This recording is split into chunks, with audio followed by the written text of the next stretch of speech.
We record because I never know which is the better of the two webinars to record. So I record both just in case. Hello, everybody at 6 o'clock. So we'll get started because those of us who are on time shouldn't be penalized, right? So welcome. So today, I'll share my screen so we can do the whole presentation. Let me get that going. So if you'd like to keep your webcams on, you're welcome to. It's always nice to see people out there. If you are somewhere where you don't feel comfortable doing that, that's okay too. You can keep your mics muted until you have a question. And I'll do my best to monitor the chat box, but if I'm trying to stop like at various times in between segments to ask if people have questions or anything. So unless you really feel like I'm not going to get to your question, you can just wait for the question because it's hard to monitor the chat box simultaneously. And at the end, I'm going to give away a $50 gift card to somebody from our Facebook group. If you're not in it yet, it's not too late. You can scoot over on another tab and join. And also for everybody, we're going to do a raffle for one box of free business cards. So it's the usual. So let's see. So this is what we're going to be talking about today. This is a double header for me because I did the same webinar for people today at 12. So I have a pretty good idea how the timing on this is all going to run. So the first segment is going to be what you need to know about the shifting market. The second segment is going to be talking a little bit about the difference between Facebook personal profiles and business pages and different things you can do from your business page.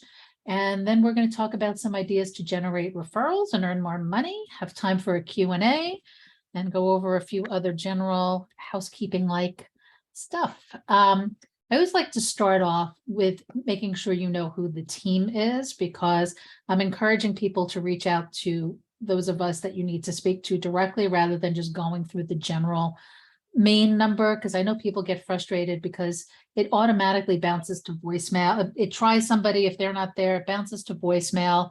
People end up leaving multiple voicemails for different people all at the same time.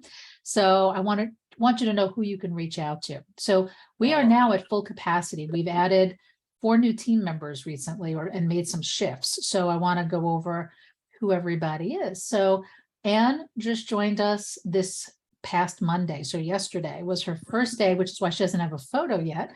And she's one of our new membership coordinators. Holly joined us a few weeks ago as a new membership coordinator. Lucia, who many of you may have known, is still listed up here as a membership coordinator, but she's transitioning over to being another referral experience coordinator. So that's going to bring that team up to 4 people, up from 1 just a couple months ago. So that we're going to have 4 people to handle referrals, and they are going to be your point person. I know I have a slide a little later talking about this, but this is just meant so that beyond just placing the referral, you actually have a point person assigned to you that you can reach out to, whether it's for marketing help or general questions, or you need some tips or coaching on something. You will have specific people to reach out to.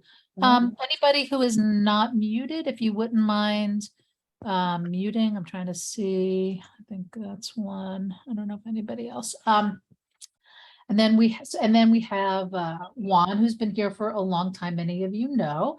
Angelique comes to us from a manager for another brand and also as a former real estate agent. So she has a ton of actual real estate sales experience. And I like that my team has a lot of different backgrounds on it. So people have all different strengths and skill sets, which is really valuable.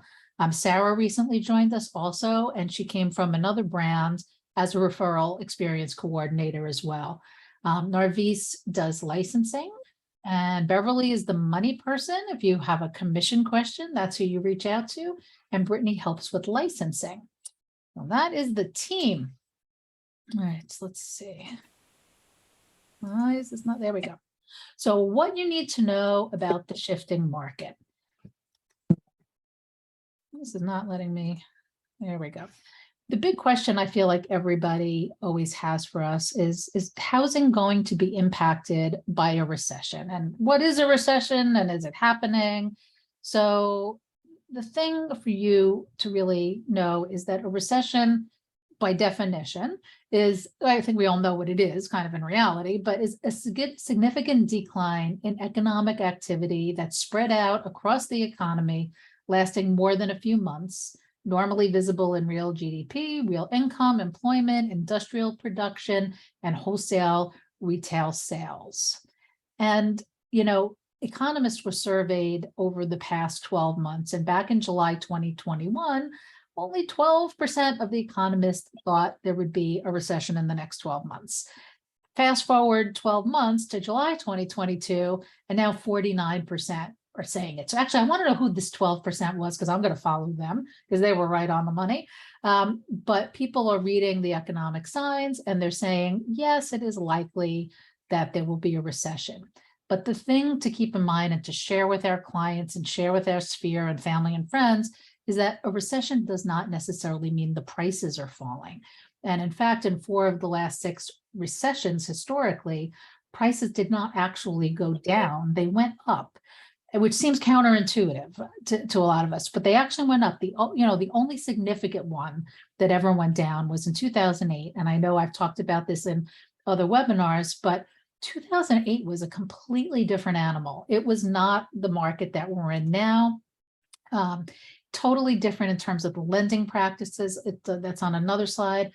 And the other kind of slightly good news is a recession, as it progresses, typically means falling mortgage rates. And again, historically, the mortgage interest rates have gone down anywhere from a little over 0.5% to 5% during past recessions. So that's something that, might be on the horizon as we come through the other side of it and look at what happens to mortgage rates. And again, this is Fortune magazine is saying over the past 5 recessions, mortgage rates have fallen an average of 1.8 percentage points from the peak, and in many cases they continued after the fact, as it takes time to turn things around, even when the recession is over. And I think the thing to remember with that is buyers seem to react very quickly to any kind of news, right? That, this kind of seemingly bad news, interest rates have gone up and this has happened, and they're very quick to respond to that. Sellers are not so quick to respond in the sense that they think they should still get what the houses were getting 3 months ago, 6 months ago, when things were at a frantic pace. So any slowdown or softening or lack of the intensity of the buyer interest that was back then, that is not as intense right now, they don't think it applies to them. So they're a little slower to react. And so there's a bunch of reasons why nobody is really predicting that the housing market will crash. The first thing is the inventory level that is out right now. And we always talk about inventory in terms of how many months supply of houses do we have? How many months of inventory? If we sold all of them, how long would it take us to sell them off? And this graph is really telling when we look at 1999 through today, and we're the green bar over here, which is showing we have 3 months of inventory, which is still almost the historic low, right? So 2021 at this time, and this is all taking place, looking at like this month historically. So this time last year, there was 2.3 months. That was really a historic low. The year before, 3.1. So 2020 to today, we've been hovering in this crazy historic low of lack of inventory, as compared to 2008, which had 10 plus, more than 10 months supply of inventory. So we were flooded with product, right? Flooded with houses and no buyers buying. So that's the reason there was such a dramatic crash in 2008, was the amount of inventory, the crazy lending practices, and the lack of buyers, which is just not the case today. So we still have such a high demand and lack of inventory. That's kind of reason number one why people are saying it's not going to be, that the rug is pulled out from under us.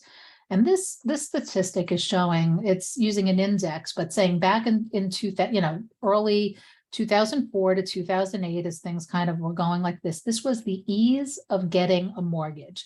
So this is like super easy to get a mortgage if you were breathing and you even remotely had a job. Nobody cared what you were making exactly. They gave you a mortgage. It was harder to not get a mortgage than it was to get a mortgage. So back then, they gave this an index of 868 about how easy it was. Now, fast forward to June of 2022, and we're looking at going from 868 to 119. So that's reflecting the lending standards going higher, being much more difficult and much more discerning about how much they're lending and what the criteria is. So again, we've been very stable. I didn't put a lot of foreclosure and distress sale slides in here, but again, those are also at historic lows. And for those of you that were, in real estate as active agents for a period of time, we always talk about buyers markets and sellers markets. Again, looking historically, it always goes up and down. Almost never, very, very rarely is it neutral. And neutral is when there's a 6 to 7 month supply of homes. If you look back at that other graph that I had, there were very few moments that said 6. It was like we had these 2.5 and 3 shot all the way up to 10, kind of zoom, it's this up and down, not much hovering at this neutral balance. So it's always a bit of a seesaw, but we are solidly still in a seller's market. However, there are things that are changing even with that. And as we look at what's down the road for the rest of 2022, going into 2023, they're saying there could be a potential silver lining for the market as this inventory continues to rise and that the interest rates stabilize a little bit, because it may bring some buyers back into the market. I don't know about you guys in terms of family, friends, perhaps yourself. There was just a lot of buyer fatigue out there. Buyers were tired. Buyers were tired of bidding on houses, being told it's multiple offers, which it was, but multiple meaning 10, 15, 20, 25, 30 offers, not 2 or 3 or 4. So they were tired of just losing and getting their heart set on things, getting their heart set on things, and they just stopped. I can't tell you, even from the referrals that we handle, a lot of buyers just like, I'm just out. I'm done for right now. I'm done. So I think there's going to be a shift that entices some of these buyers back. And that's what I wanted to talk a little bit about. I know I checked interest rates today. I think they were a little bit under 6. So, but they're looking that the interest rates could hopefully stabilize, maybe even kind of settle back down a little bit if they're looking at the averages for the end of 2022, 2023, maybe settling a little more, getting into second quarter 2023, and maybe even like back down to around 5 by this time, next year, let's say. So there is a bit of a hope that this is just not going to be a perpetual escalation of the interest rates. And when we look at, again, the price forecast for how much appreciation is still happening, if we average all of the folks, this one's a total outlier, but all of the experts that people follow in terms of getting forecasts, financial forecasts, they're still anticipating about a 10% average appreciation this year. Nobody is thinking it's going to decline in a meaningful way. It may soften in some markets. It may slow down. The appreciation is not the runaway train that it was previously. So it may slow down a little bit. It may even drop a little bit if that market was one of the markets that really was like red hot and was crazy out of control. Yeah, it might soften a little bit. But I think the biggest thing is that we need to remind buyers is that appreciation really happens over time in good markets and bad. Any given moment could be, it's like stocks, any given moment could be up or down, but in the long haul, there's always going to be appreciation with real estate. And even in this year, which has been a crazy year, they're still averaging about on pace for a 10% increase. Existing home sales. So again, this is the inventory situation. We can't sell what we don't have, right? And this is how many millions of sales happened, up until this point in each of these years going backwards. So these were home sales, January to June in each of these years. And this year we're at 5.1 million. as compared to last year of 6.1 million, the year before 5.6. And again, those were the highest years going back several years. So looking at trends, again, we're just suffering with lack of inventory. And here was the forecast, and I thought this was an interesting chart. So again, Freddie Mac, Fannie Mae, MBA, they did their forecasts back in January. So the blue bars are the January forecast. In January, where they thought we would end up for the year.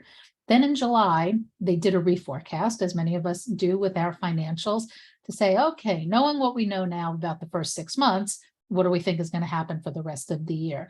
And everybody drastically changed their forecast to the tune of 15, what it looks like 15%, maybe a little more, dropping pretty much by 1 million units. So going from 7.3 million units to 6.4 or 6.8 to 5.8. So again, it is a slowdown from the runaway train that everybody thought it was. So this is a great slide that I'm going to share with everybody. I'll send it via email that you can post. And it's really, again, talking to what reasons can we share with our buyers about good reasons to be looking at buying a home today in this market. The number one thing is that there are fewer multiple offer scenarios. So again, to communicate to our people out there, yes, there are still multiple offers. Yes, it may still go a bit above asking, but the multiple offers have started to slow, right? So in April 2022, and this is a national average, and I don't know where you live, but we were having way more than 5 or 5.5. I don't know, we have 5.5, but 5.5 multiple, offers per listing. In May, it was 4.2. In June, it was 3.4. Now, whether this number is actually accurate, 5, 4, or 3, really, if you look at the trends, what it's showing is that in these markets, the number of offers are decreasing. So for buyers that got really tired and burnt out and just felt, like they were playing a lottery ticket, they couldn't figure out how to get a house, just say to them, look, yeah, there might still be multiple offers, but it's just not as crazy as it was. And those offers may be more conservative at this point. They may not be writing blank checks to just beat out the other people and get that house. The other thing is that there are fewer houses that were sold above asking price. Again, looking back historically, in April of 2022, 61% were sold over asking price. And that was, again, a national average, because in some markets it was 100% sold over asking, but nationally, 61%. In May, 55%. In June, 51%. So again, showing the calming down of the market. And then the supply of homes for sale is growing. So in April 2022, it was 2.2 months supply, May 2.6, June 3.0. So I think all of that gives us a little glimmer of hope on the horizon for our buyer clients. And the thing to keep in mind is sellers need to take a little bit of more of a reality check, which is, yes, their neighbor may have sold for 25% over asking price 6 months ago. And, that comp is only showing up recently, maybe a couple months ago in the MLS system. That doesn't mean they're going to get exactly that today, right? And it doesn't mean, again, that the market is falling. It just means there's not the frenzy and the competition, that auction mentality that was out there is not as intense. And so the prices aren't going quite as high, but sellers are slow to respond to that. Again, they think it's like, not my house, everybody else's house, but not my house. So, it takes a little bit of time, and that's going to be part of what we're seeing in the market, is that slowdown of slightly unrealistic sellers, maybe not coming in at the right price, not as many frantic buyers, maybe making more conservative offers that are not so far above asking price. And again, so I think it's still a great time to sell if you're a realistic seller, and it's still a really good time to buy if you're a buyer. So I'm going to stop the share for 1 second. What have people been seeing in their hometowns or in their markets? Are you seeing a lot of activity? Do you have any friends or family out there looking at homes? What is anybody seeing? Any comments or thoughts? No? Yeah, I mean, we've been in talking to people around here this is pretty much what we're seeing locally here in Morris County, Bergen County, the general New Jersey area, which is, yes, it's still multiple offers, but it's not as many and it's not as insane. So encourage your buyers to kind of, take a breath and maybe jump back in, make sure they get a new mortgage pre-approval for sure, because whatever they had a couple of months ago with the rising interest rates are not going to be accurate anymore. So you're going to definitely want to make sure you do that. Let me just check the chat box. Hang on. Hang on. Yeah, somebody says housing prices will be stable based on demand and supply. Okay. There. One person said, what is the best way to create a CRM? Did you mean a CMA or did you mean a CRM, like a contact relationship management system, or did you mean like a market analysis? I'm not sure who asked that question. But you guys can jump back in and ask me that after. We can certainly go over that. Okay, so let me go to the next section. All right, so this I'm going to talk a little bit about Facebook personal profile versus Facebook business page and where I see the strengths of each and what you can be using them for.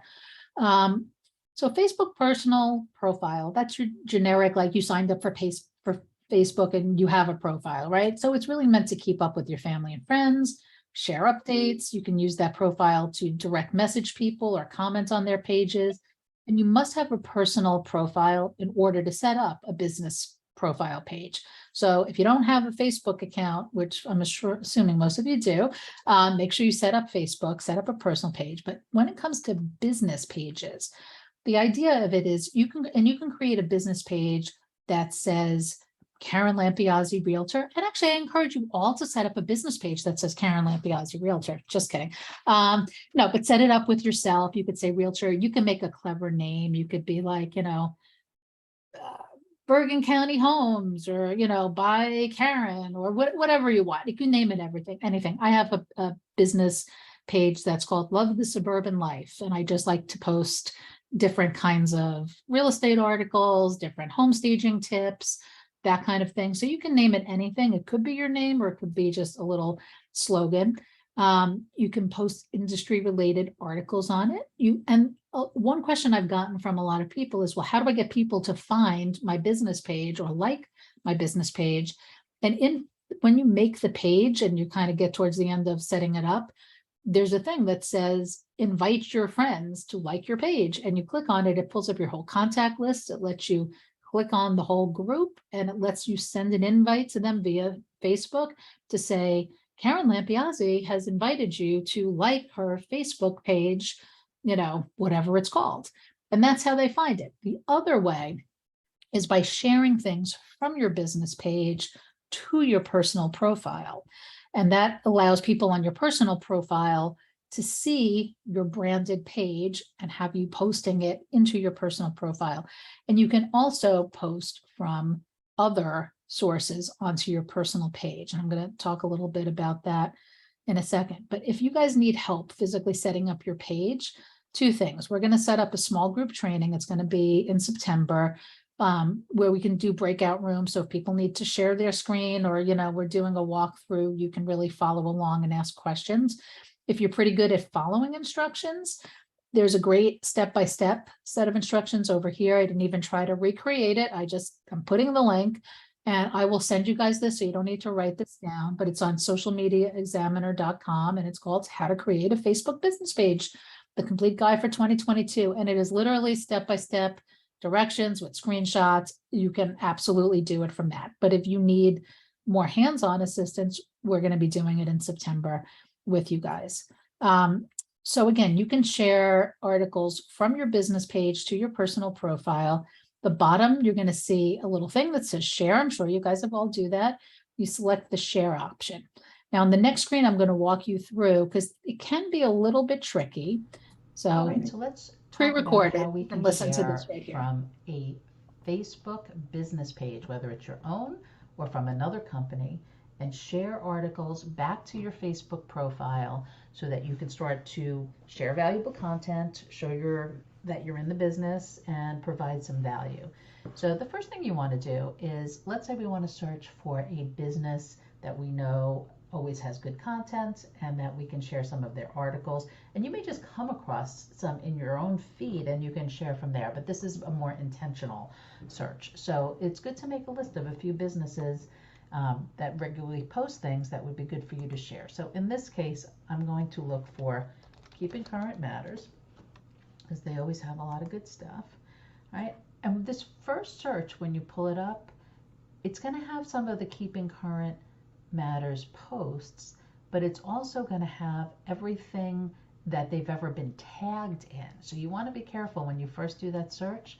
Up at the top, click, if it's the business page here, now click on this business page. Now you're on their actual page, not just in a selected group of articles that have gotten a lot of traction and they're showing up kind of in the search feed. So you want to go to the actual page. All right, so let's pick an article that we want to share. Let's say we want to share something, why experts say the housing market won't crash. All right, so I'm not going to share this because this is like a more of a share this important infographic with your sphere, but you should go here and share this. I'll send it to you. Let's go to this, because this is sharing one of their blog posts, which is a really good thing to share. So, will home prices fall this year? So if we go to share, see, 75 people have already shared it, a couple people making comments, but this is a good one to share. So the thing to know is if you click share now, public, it's going to just share it to your feed. It's not going to let you make any comments or make any, post notes up at the top. So you're going to want to pick for most of the time. Now you may just want to be like, oh, I just want to share it. I don't have anything to say. I just want to share it. But if you do have something you want to say, click share to feed. Okay, so this drop down here is saying I want it to share to everybody on Facebook. Like I'm not screening only friends or friends of friends or any of that, because you may say I only want to share it to my friends. I don't want anybody to be able to search it, or friends, except it depends if you have some of these kinds of lists set up for yourself. But let's say we're just going to share it. You actually have two options. You can include the original post, or you can just include the link. So if I click the original post, the difference is here, it's going to put that initial, comments they make on theirs. So you can do it that way and share the link that way. Or let's say you don't, maybe you want to include some of this kind of stuff and rewrite it a little bit, but you don't want to include it there. You could copy it from there, paste it, and then you could be like, okay, maybe I want to say something like, wondering what's happening. What's happening in the market with home prices? Check out what experts say is happening and where they are heading, right? And then I could delete the rest of this stuff because, again, I'm directing this towards people on my page, not saying, why this matters for your client's home ownership goals, right? But I copied and pasted it there because I wanted to remember what I wanted to be able to say. Maybe I want the downward pointing finger, and I don't want to have to search for it, with the emojis or whatever, right? So if I do that, now I am just going to post it on my own page, on my personal profile, right? So I also could share it, right, to a page. Let's say I wanted to share this article. I have a Love the Suburban Life page, which is a more real estate oriented page. So like, hey, maybe, and again, maybe on this one, I'm just going, well, let's do the same thing. We'll do the same thing. Wondering what's happening in the market right now and where prices are going. Check out this great article for some insight. And then you can say something like, if you're thinking of buying, you're thinking of, let's say selling, focus on selling. Selling right now, give me a call. I can connect you with a fabulous agent anywhere in the country. to assist you. Right? So that's how you can share the articles at the same time as, reminding people that you're in the business. Okay. So we're going to do that. So now I just posted it on that page. Okay. The other thing, so let's say you want to search for a business page that you've created yourself already. So you'd have to know what it's called. I have a business blog kind of page, and it's a combination of business and personal, but it is considered a page, right? Which I believe this is my page, right? So here, so there we go, right? So there are things that are going to be on this page. I haven't actually shared things in a while. So you can post things directly on your page, right? And you can share things from your page back to your personal profile, right? And I'm going to pause it there because I realized instead of selecting a page, I selected my personal profile again, but it's the same idea. So you're going to be able to share things back and forth. And by sharing from your business page to your personal profile, you're kind of directing people over there, making them realize you're an agent. That's why if you do put the word, referral agent or, some kind of real estate related tag in your name, it's just another reminder for people about what you do. And the reality is 1/3 of all people do something related to real estate each year. I think the number of people who sell or buy is about 1 out of every 7 people buy or sell. They're either buying, selling, renovating, updating, repairing, refinancing, browsing on Zillow or Realtor.com, dreaming. I spent my weekend the other night looking at houses and I'm just browsing towns I like, areas I like, vacation destinations I like. So people do that all the time. People are always looking into real estate. So moving to the third topic, which is the ideas to generate referrals, it's kind of a little bit of a segue from that. The first thing, and as boring as this is going to sound, is good old-fashioned phone calls. People call them family, friends, neighbors, reach out and talk to people. If you only made 2 calls a day to people, 52 weeks a year, that's 520 calls. If you reconnected with people you haven't spoken to in a while, even if it's, again, just family, friends, neighbors, you would end up with way more referrals than you think you would just by connecting with them. You can circle dial around listings. So for those of you that don't know what we are calling circle dialing, so basically if there's a listing, let's say in your neighborhood, it does not even have to be a Weichert listing, because if there's a listing in your neighborhood, you can ask us, hey, can you pull all of, like a 1/4 mile, an 1/8 mile, 200 homes, whatever it is, around that listing. If you give me the address and say, can you run a radius and pull a report of all the homes in that area, I'm able to download.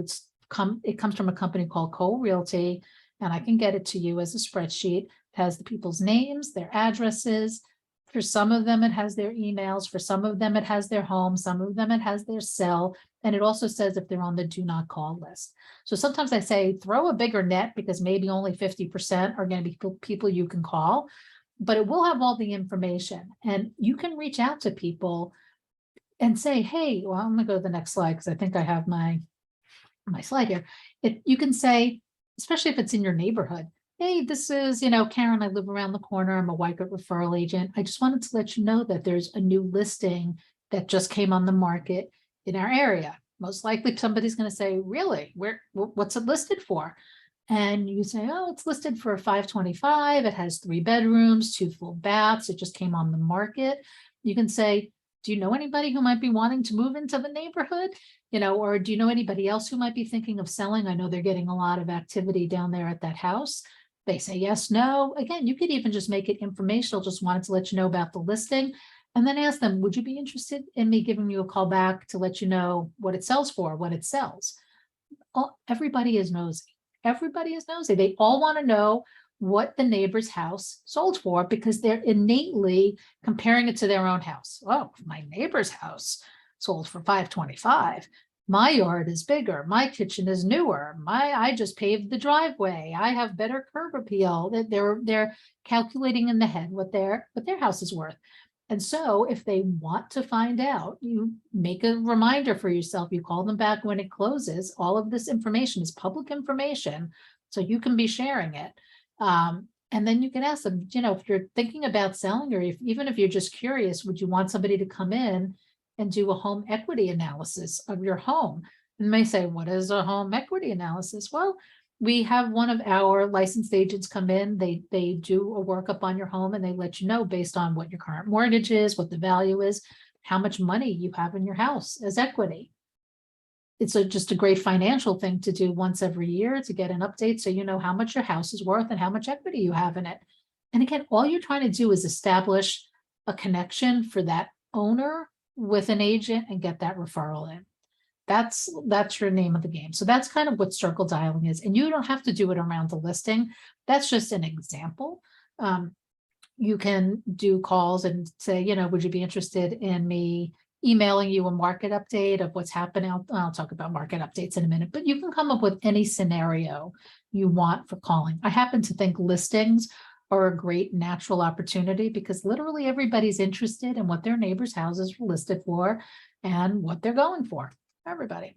You can also connect with a local agent at one of the local branches, ask them, or we can ask their manager, hey, can you give us a monthly update that you can share with your sphere so that you have, like, let's say I live in Ridgewood. Let's say, I reach out to the local lead specialist in the Ridgewood office and I say, hey, I have a pretty big sphere of influence. I would love to do some real estate marketing and try to get some leads so I can connect them with you. Do you have a marketing update that I can share every month about how many houses are for sale in Ridgewood, what the average selling price, how long they're on the market, whatever details they've been putting together in the office. And then you can post that. And again, try to generate leads by showing value with the information you have to share. If you're active in a community group, maybe your church or a temple or some other civic organization, you can say, hey, would you be interested in having us host like a real estate? It could be the state of the market. It could be tips on, increasing the value of your home before you list it for sale. You can come up with any topic and then connect with a local agent to come in and be the speaker at that. Maybe bring in a stager, maybe bring in a home repair person who could be like, these upgrades typically cost X, and the agent could be like, and those typically generate what percentage, of what you spent in your home value. But if you've put together that list of who you're inviting and who's coming, those are all people that you can put in as referrals if they connect. So you want to put yourself into the middle of that right there. I think this is my fourth. I have a fourth and a fifth, just ideas. Facebook is great for birthdays. I use it all the time as my personal reminder calendar for calling my family and friends on their birthday, because it says so-and-so's birthday is today, right? So when that pops up, instead of doing what most of us do and take the easy way out and just pop a note that says happy birthday, thumbs up, or, in the comment section on one of their posts, either if you have their phone number, this is a time to connect, call them, text them, or if you don't have the personal information, send a DM, a direct message in Facebook, and do more than just say happy birthday. A sample of what you could say is like, hey, I saw it was your birthday. It's been so long since we've spoken. How are you? How's the family? How's the job? What are you doing? And they're going to tell you what they're doing. And they're going to say, what about you? How is life? What's happening? Oh, it's great. I recently retired, but I still keep my hands in real estate. I'm a referral agent, blah, blah, blah. It is your chance to tell people what you do. And so use the birthdays as an engagement moment to reach out to them. My last and final bonus idea is, just like every realtor, if you're on Facebook, is posting these lovely, so happy to help my client, sell such and such a house, whatever. There's no reason that if you guys are placing referrals and a referral closes, that you should not be using that as an opportunity to talk to whoever it was, your niece, your nephew, your son, daughter, neighbor, whatever, and say, hey, I'd love to have a photo of you guys in front of the new house so I can congratulate you. Would you mind sending me a photo and a couple of words, like a little testimonial, just like you would do if you were an active agent, right? And then you can be posting, so happy to connect my clients with their wonderful agent in such and such a town. They had a great transaction. They recently bought their house. And you're not doing it like, hey, send me business, but you're saying, hey, I'm successful at what I'm doing. Maybe you want to send me business, right? It's the power of the testimonial and power of the visual. So definitely keep that in mind as something you may be able to do. I'm going to take a break for Q&A in 2 seconds. I think it's coming up soon. Couple of things to make notes of is that we did put together a discount if anybody is interested in taking continuing ed classes. This week, if you go on and purchase a continuing ed class, we've negotiated a 40% discount for this week. So it's our launch week for our affiliation with the CE shop. So it's 40% off. Normally it's 30% off. So either way is great, but whenever you buy it, you have 12 months to use it. So if you're in a state that needs continuing ed, it's a great opportunity to do it. It's all online.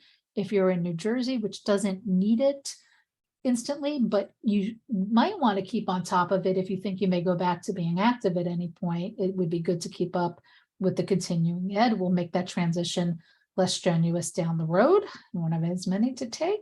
So I wanted to let you know about that. And you get to it by weichertreferrals.theceshop.com. Starts with the HTTPS, no www. And I will send all of this to you guys.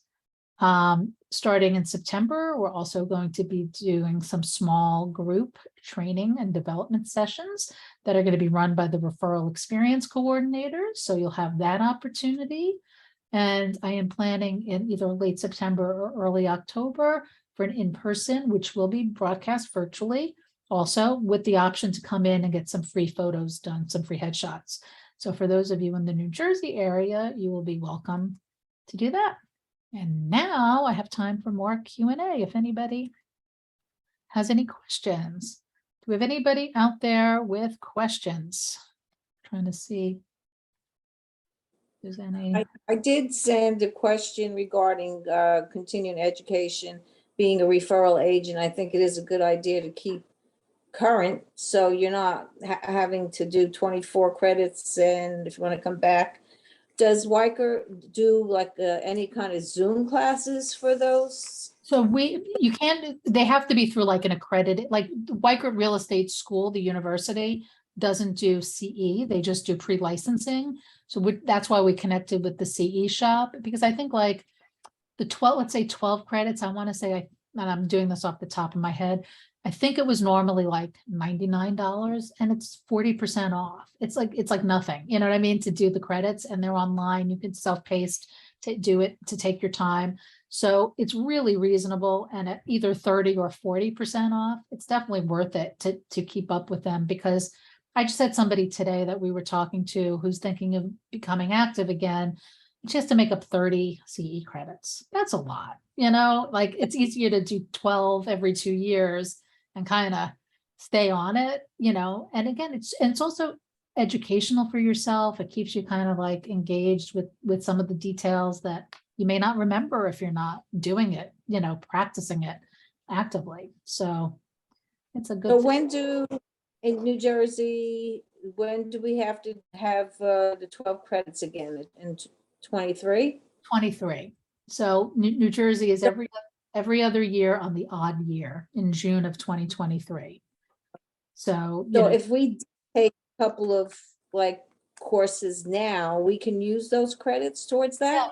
yeah, because what they do is they look back, and it's like if you've stayed current, then you've stayed current. You know what I mean? If you go 6 years, 8 years without any, they start to add them all up, and then you kind of owe them all at once at the time. So if you can do them kind of on the schedule, you'll never have anything to worry about down the road. So it's a good thing to do.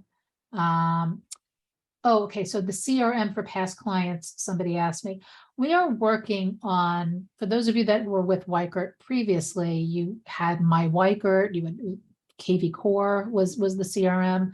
we're working to see if we can get some seats, some licenses freed up for the referral associates who may want to use it. We can't offer it to all 6,000 referral associates. That would be a little much, but my guess is there's probably a couple hundred of you who may want to use it, or even, maybe less, but we're working on that. So yes, in the meantime, though, again, if you just made a spreadsheet for yourself in Google Sheets or Excel, name, address, phone, email, and just a column that says last date contacted and notes, you would be all set, and keep notes from your conversation. So you remember what you spoke to them about. Oh, they said they're going to Aruba in September, and you talk to them next October. You could be, hey, how was your trip to Aruba? Because you're not going to remember, if you start to really talk to a lot of people. And then if we are able to get KV Core set up for you guys, we can do an upload right from there, right into KV Core, and everything you've done would be input. So if you just set up a basic spreadsheet for yourself in the interim and just use that, no matter what we're able to do, because we are really looking at making something happen this year, you'll just be able to roll that right in and get that. Any other questions from anybody? Karen, Terry? can you hear me? I thought Mosley gave classes free of charge. I'm sorry, what free of charge? The CE credits for studying every 2 years. No, Didn't charge. no, because they have to be done by accredited instructors. There's not a free version of it. We're not, Weichert University, I don't think is accredited on the CE classes. It's different than the pre-licensing classes. So you may have gotten it as an agent through they may have had different deals at different times, but right now that's the best way to do it, is to go. We have the CE shop, and there's also, I think it's McKissick. We also negotiated a 30% discount with them as well. And everybody's about the same price. So there's lots of options there in all the states for CE. And that was the other thing with Weichert University, only had even the pre-licensing in, I think it's only 6 states. Whereas the CE shop with continuing ed is all 50 states. So it's easy to do. But how about like a board that you belong to? They usually throw. Yeah, but you guys don't belong to any boards anymore. Oh, that's true. Yeah. That's the difference. If that's what you're thinking of, that they offered that, which they did, some of them did. You guys aren't, the benefit is you're not paying $600 a year and and another however many hundreds in boards and blah, blah, blah, but you got to do your CE.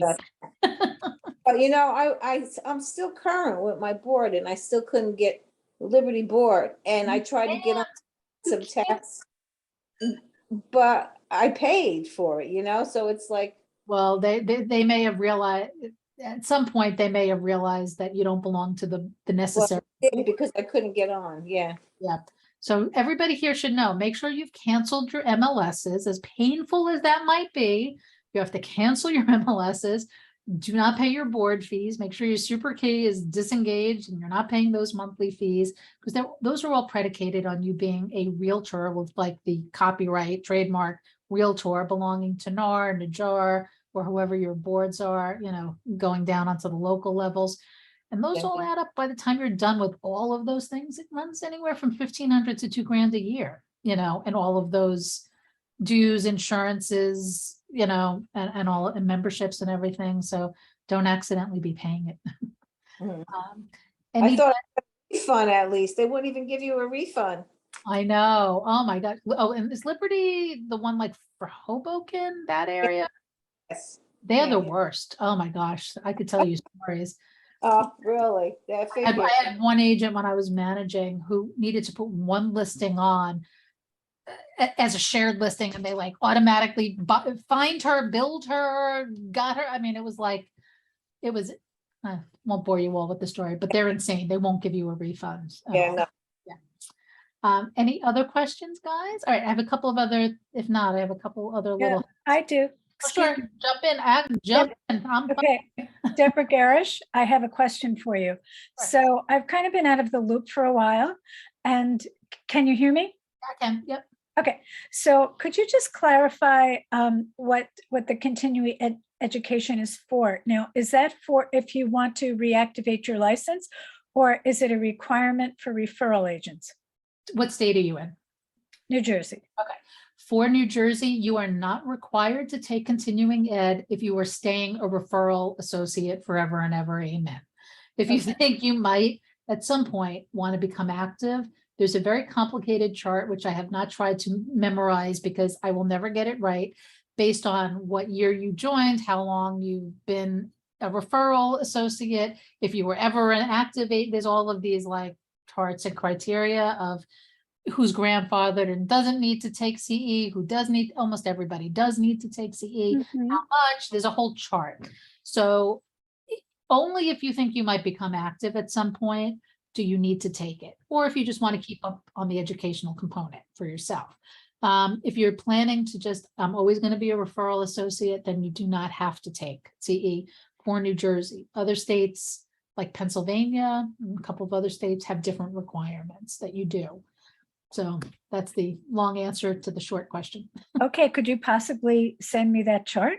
Yeah. for New Jersey? You know Okay. what? You know what I'll do is I'll post the chart on the Facebook group. But anyway, who was this? Was Terry talking, right? Yes. Deborah. Okay, making sure I will find. Deborah. Oh no, Deborah. Sorry, I was trying to see who was unmuted. Sorry, Deborah. I That's thought- no, but you're quiet, Terry. I don't hear anything. So Deborah Garish, right? G-E-R. Yes, correct. Otherwise, Terry, you might get the chart too. No, I'm okay.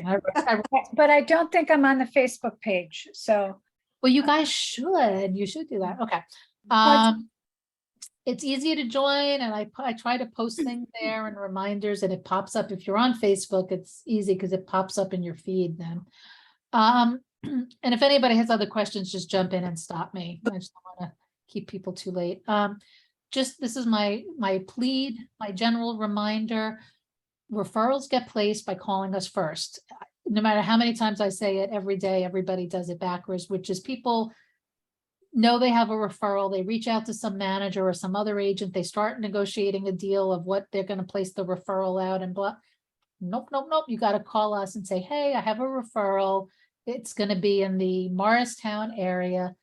If you have a particular agent you want to go to, you say, I'd like it to go to so-and-so in this office, and that's fine. If you don't have a strong personal relationship, we will help select the agent based on what you're telling us about the client.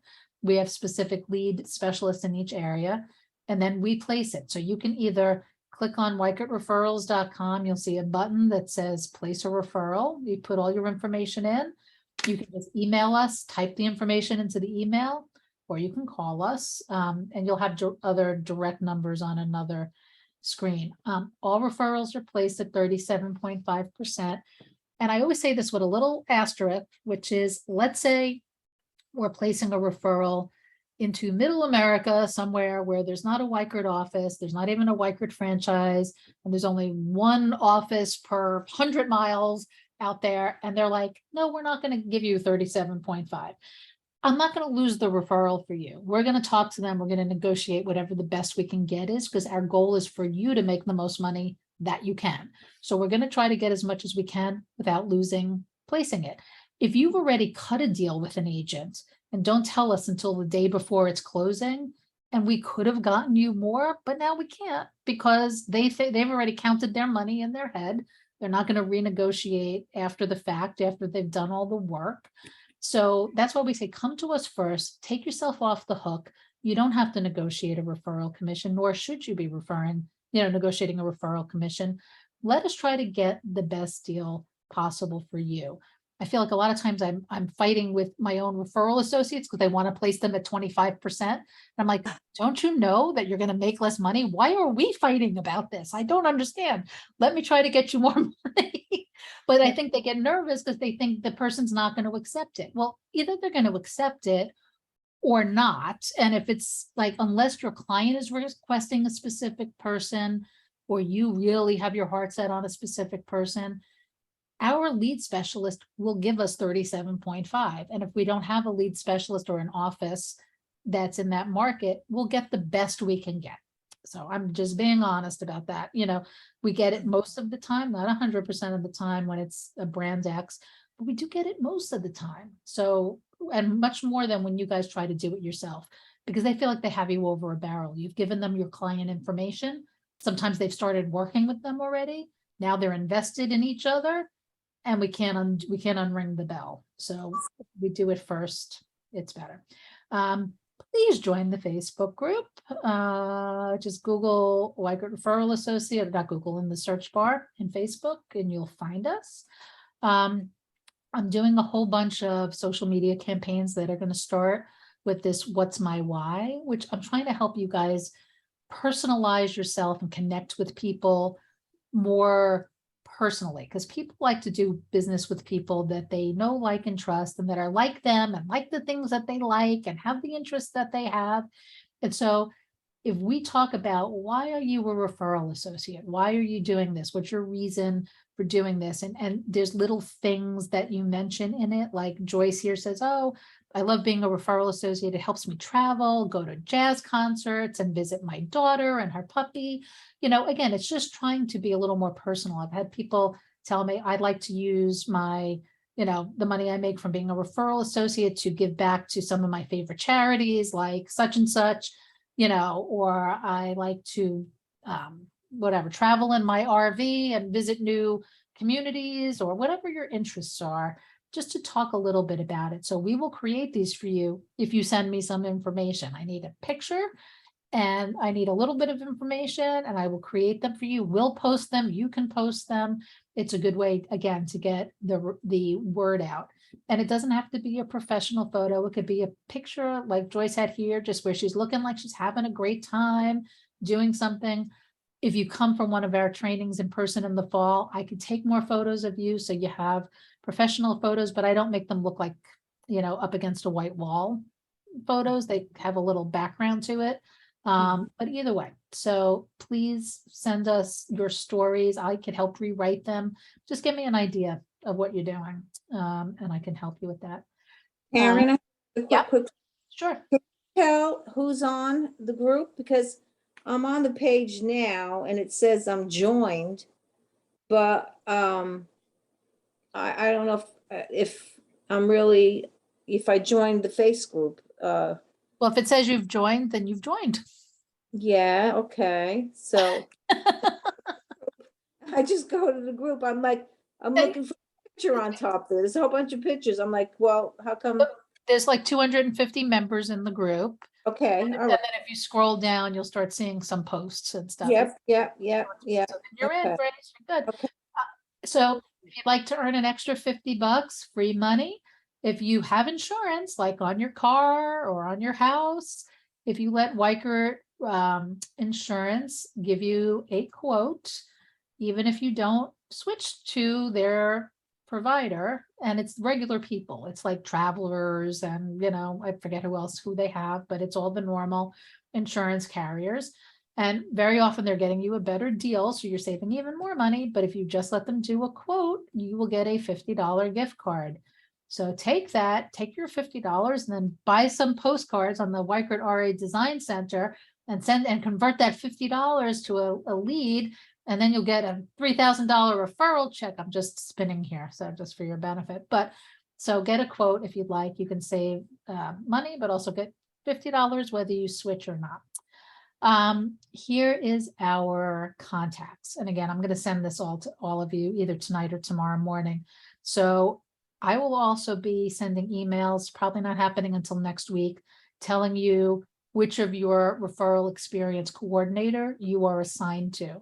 So all of you guys, people who I consider my active people, all of you folks who come to the webinars or who have placed a referral.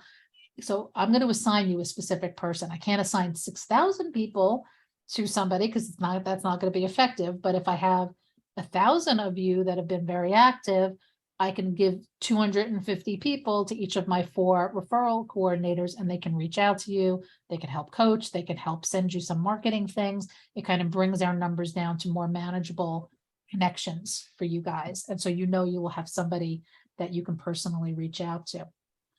All right, let's pick our winners. So free box of business cards. I choose that from everybody who's here.